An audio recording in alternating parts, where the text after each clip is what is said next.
Nii, tegemist on siis soft-luksusega, soft-luksuri. Ehk siis, mille jaoks see tald on mõeldud? See tald on nüüd mõeldud inimesele, kes palju liigub. Tal on näiteks ahilleoskõõlusega venitusprobleemid, valutavad jalad, kannad valutavad. Ahilleoskõõlus ei veni piisavalt palju, siis hakkab siit kanna juurest valutama. Teine valu on näiteks põlvevalud, siis puusavalud.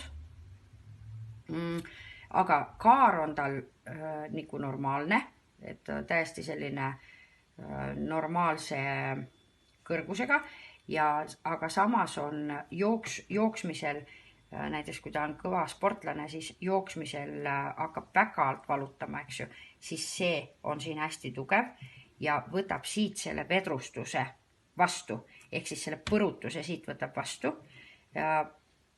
ja hoiab ära selle, et see luustik, luuvalu nagu tekkima hakkaks. Hoiab asfaldi peal kõndimise põrutuse ära. Tal on selline kummi materjal siin vahel, hingav nahk ja see on siis niisugune amortisatsioon, et kui jalg läheb maha, siis ta põrub kõigepealt kanda ja siis siia päkka, eks ju. Ja kui ta tõuseb siit, siis ta tekitab muidu ahilleoskõõlusele valu, aga kui need tallad all on, siis seda ei teki.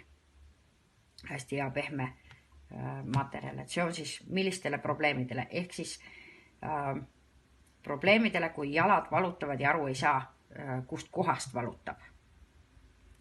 Et mis asi tal valutab. Võt siis tuleb see tald alla panna. Aga samas madaldumine ei ole nii tugev, et tal on täiesti normaalne veel see jalakaar ja jalg ei ole nii vales asendis veel.